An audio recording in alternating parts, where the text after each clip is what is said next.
Bem-vindos ao Grupo Marcos, eu sou Carlos Luiz, você está prestes a ouvir o programa Nova Geração 131. Bem, a gente continua no primeiro capítulo de O Livro dos Espíritos, no item 4, Panteísmo. No programa anterior, nós trabalhamos a questão 14, agora nós vamos para a questão número 15. Bem, uma coisa que me chama a atenção, que me parece bem interessante, é que Kardec faz a mesma pergunta. Me desculpe, a interpretação é muito parecida à pergunta 15 da 14. O mais surpreendente, e aí a gente vê uma conexão de Kardec com a equipe espiritual, é que a resposta é bem diferente. Não se contradizem, mas na questão 14, os espíritos eles vão caminhar a reflexão para um aspecto filosófico. Na questão 15, eles vão encaminhar a resposta para um aspecto psicológico. Né? Não sei se... Aí a gente tem que entender um pouco do processo, né? Porque não necessariamente essas questões foram respondidas nessa ordem. É importante se dar conta disso. Né? Kardec ele congrega várias respostas. Né? Então, o gênio de Kardec deve ter notado isso. Diz assim, olha, as perguntas são muito parecidas, mas as respostas são bem diferentes. Então, né, Kardec, enquanto educador, né, Kardec tendo a missão de trazer para a Terra uma compreensão mais profunda das verdades espirituais, né, provavelmente pensou, eu vou colocar as duas porque as perguntas são parecidas, as respostas são bem diferentes. Então, eu quero mostrar para o meu leitor reflexões diferentes sobre o panteísmo. Né? E aí a gente começa a ver a genialidade de Kardec. Então, são perguntas muito parecidas com respostas bem diferenciadas. Vamos lá, vamos ler primeiro a pergunta, a 15, né? Que pensada a opinião segundo a qual todos os corpos da natureza, todos os seres, todos os globos do universo seriam partes da divindade e constituiriam, pelo seu conjunto, a própria divindade. Ou seja, que pensar da doutrina panteísta? E aí destaca a maestria de Kardec em coordenar o trabalho dos espíritos superiores. Provavelmente, o espírito que respondeu a 14, né, um espírito superior, mais vinculado às reflexões filosóficas.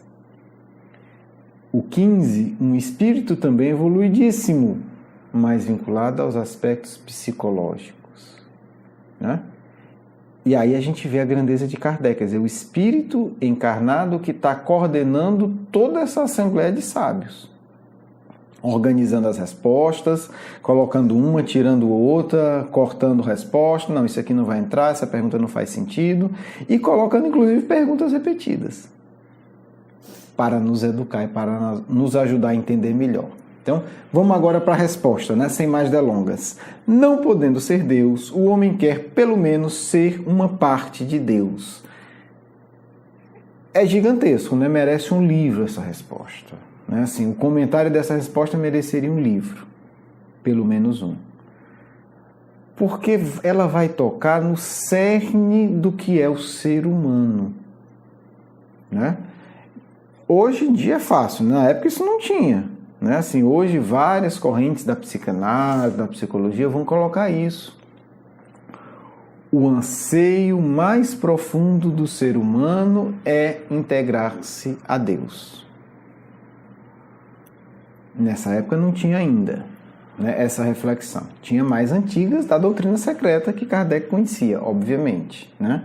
E por isso ele seleciona. Né? Só mais um comentário rápido. Para a gente entender o que está aqui, né, as 1019 perguntas e respostas de O Livro dos Espíritos, foi uma seleção de Kardec. Kardec tinha em suas mãos, né, ao longo do seu trabalho, milhares e milhares de perguntas e respostas. Veja a responsabilidade desse homem. Né? Vindas de mais de 1000 grupos espíritas, de todos os continentes. E aí você imagina, com isso na sua mesa, resposta de espíritos mentirosos, mistificadores e resposta de espíritos evoluidíssimos. Imagina você com essa tarefa, com esse abacaxi na mão. E com todos os problemas da vida, né? Tendo que gerir sua vida financeira e mais, né? Atacado, criticado, né? Enfim, perseguido por muitos, tendo que organizar tudo isso. Então aí a gente vê a maestria de Kardec em saber, poxa, né? Eu estou lidando com o tema panteísmo, tenho duas perguntas idênticas praticamente, mas são dimensões, são respostas que abrem dimensões muito diversas. Então, Kardec aqui aborda agora a dimensão emocional, psíquica, psicológica, na verdade. O que é que toca isso, né, gente? Vamos destacar algumas coisas que isso toca. Isso vai tocar diretamente na capacidade emocional nossa de compreender Deus e no nosso anseio profundo. Para facilitar a exposição, eu vou pegar, né, a mitologia maravilhosa do paraíso perdido hebreu, tá certo? O Emmanuel vai colocar uma coisa interessante. Todas as grandes civilizações, elas tiveram o seu mito do paraíso perdido, porque uma das coisas que esse mito reflete é a expulsão de um mundo melhor, né? A gente está vivendo isso hoje, né? Quem é espírita ou espiritualista sabe claramente que a Terra está passando por uma transição. Vai se tornar um mundo melhor. Imagina a Terra daqui a 300 anos, 200 anos, com uma tecnologia avançadíssima, sem os espíritos que fazem o mal. É um paraíso. Imagina. Tecnologia daqui a 300 anos. Ninguém faz mais nada chato. Né? Informação facílimo. Não tem nenhum problema do que a gente enfrenta hoje. Doença, dor, transporte, carregar coisa, limpar a casa, limpar a louça, não existe isso. Né? Assim, um paraíso, né? Um paraíso. Não tem que perder hora em trânsito, engarrafamento, tudo bonito, vivendo numa cidade que é uma verdadeira obra artística, música, teatro, filosofia, enfim, tudo que você gosta, imagine se evoluir ao extremo.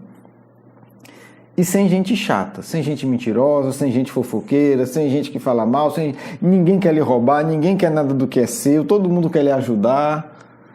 Imagina o que é isso. Pra gente é o paraíso. Agora você imagina você ver a Terra chegar lá e alguém dizer assim, olha, você não vai poder ficar. Você é muito ciumento, você é muito invejoso, você não fez seu desenvolvimento emocional, não dá para você ficar. Resultado, perdeu o paraíso. Isso aconteceu com a gente. Quando a gente chega aqui, a gente tem que elaborar essa nossa angústia de perda do paraíso.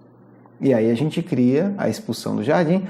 Um dia a gente vai trabalhar isso com calma, gente, né? Vamos pegar várias mitologias de paraíso perdido e trabalhar isso, certo? Não vamos entrar nisso agora. Porém, contudo, todavia e entretanto, quando a gente fala de parábola, de mitologia, nós estamos falando de múltiplos significados, né? De narrativas, de histórias polissêmicas, que permitem uma multiplicidade de interpretação. Há uma interpretação ainda mais profunda da perda do paraíso.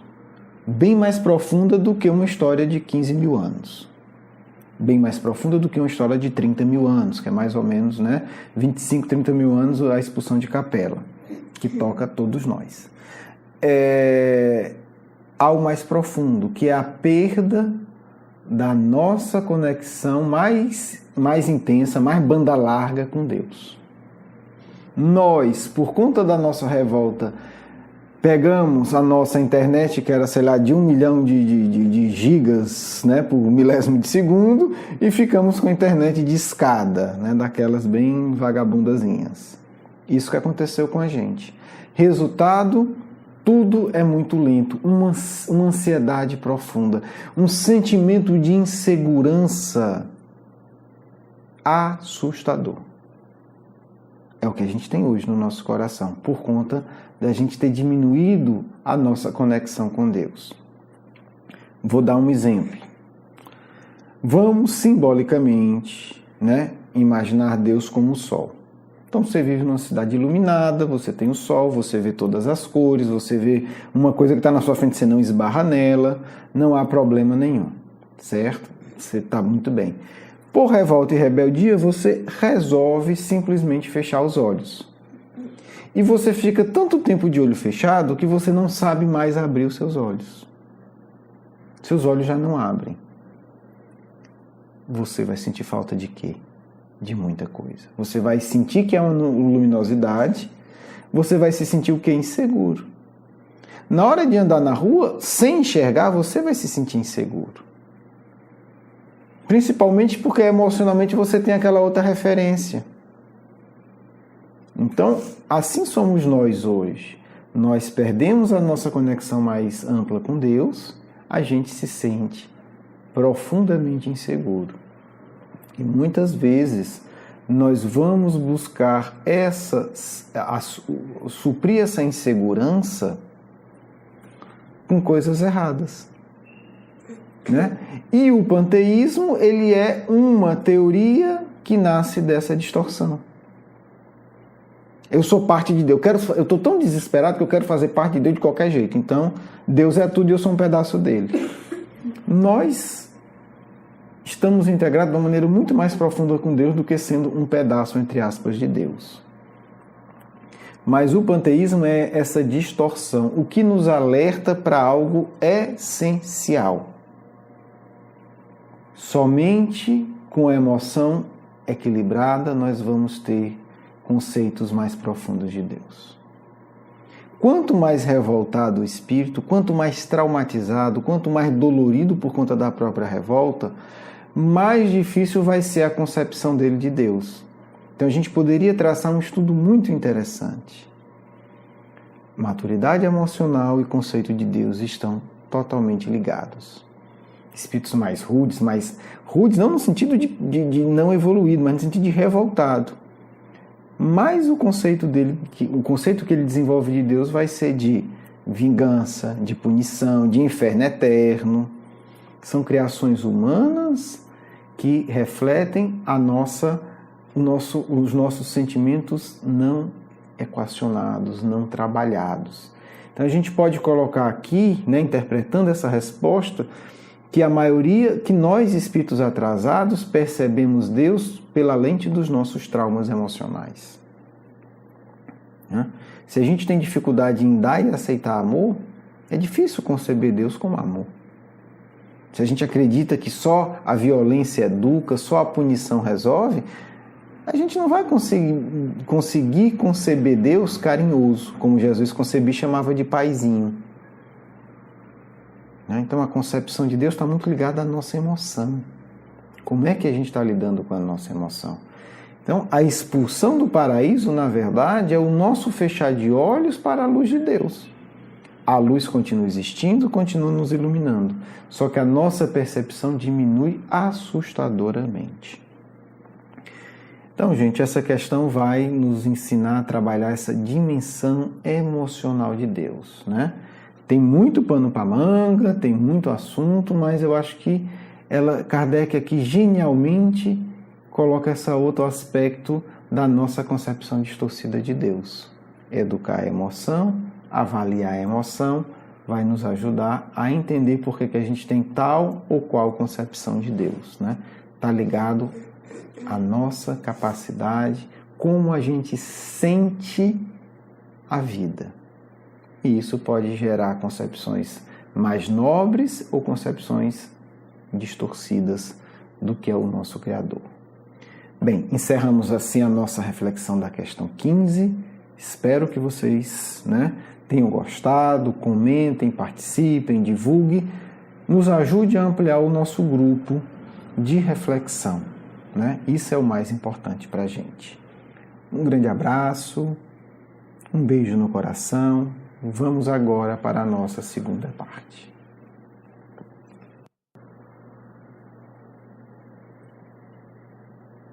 Paz, meus filhos, em seus corações.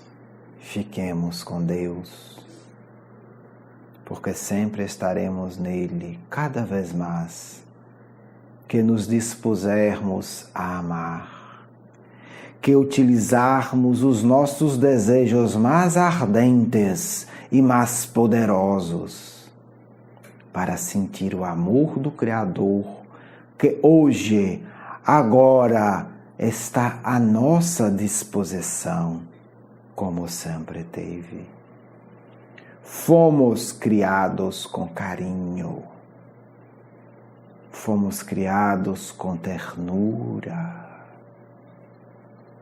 Fomos criados pelo Todo-Poderoso por um amor infinito. Não temamos jamais amar a Deus. Não temamos sequer errar em busca sincera por esse amor. Movimentemo-nos para que esse movimento nos aproxime energeticamente de Deus. Sempre, sempre, sempre. A genialidade do mestre Allan Kardec se revela em cada pergunta e em cada resposta por ele selecionada. Deus é um tema que jamais poderia ser abordado esquecendo-se o núcleo emotivo do ser. Sabia disso Allan Kardec. Entendia claramente a mensagem de seu amigo direto, João, o Evangelista, que definiu: Deus é amor.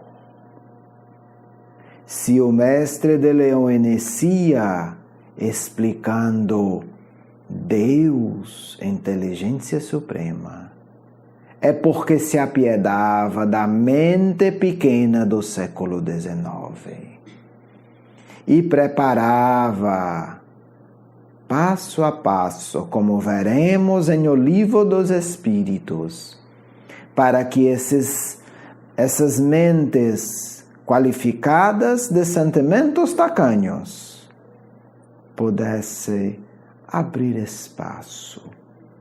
Porque, para os inteligentes, o que essa questão diz é o seguinte, sem ofender.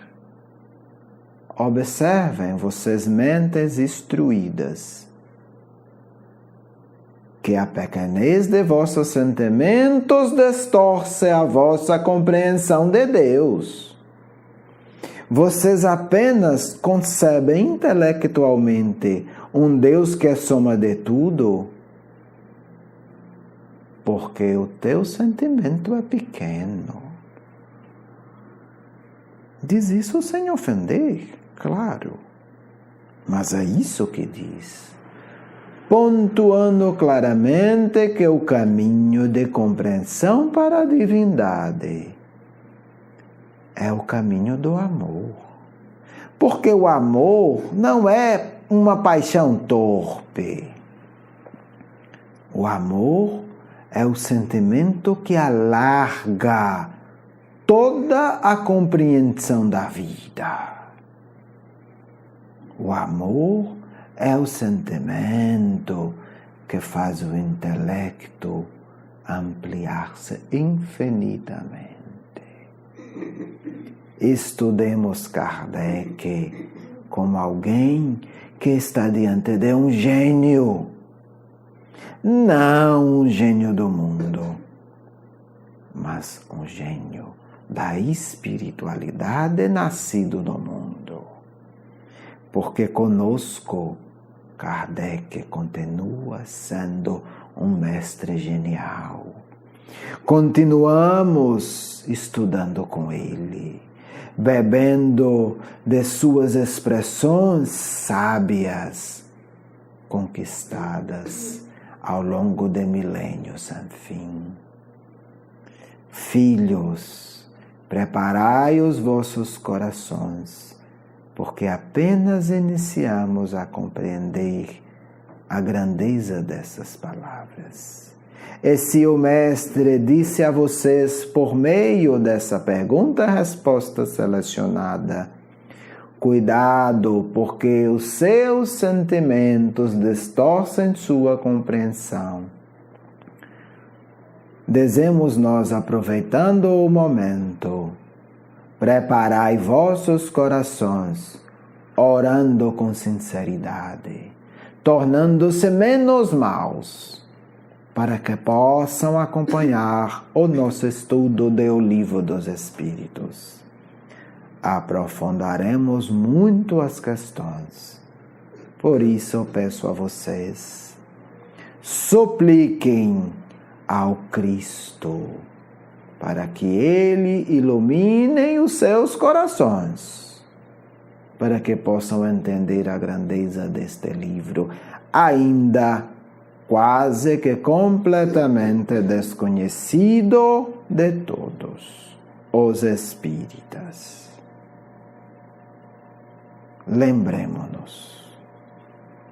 Lembremos-nos da cena do Cristo, a meditar solitariamente sobre o destino humano, sob as condições que nós, espíritos da Terra, estávamos escolhendo para poder chegar ao Pai. É um dia. Aproxima-se uma criança de nosso Mestre e, sorrindo, lhe entrega uma flor. E o Cristo se emociona até as lágrimas, porque nosso Mestre via. Não era apenas um irmão expressando ternura. Era o Pai Criador do Universo dizendo: Filho, age com ternura para com os meus outros filhos. Eles são rudes. E por serem rudes, precisam de um carinho profundo. Muita paz do amigo espiritual de sempre. Quero agradecer o seu carinho, a sua atenção, e para conhecer mais do nosso trabalho, por favor, visite o nosso blog, grupomarcos.com.br. Um grande abraço.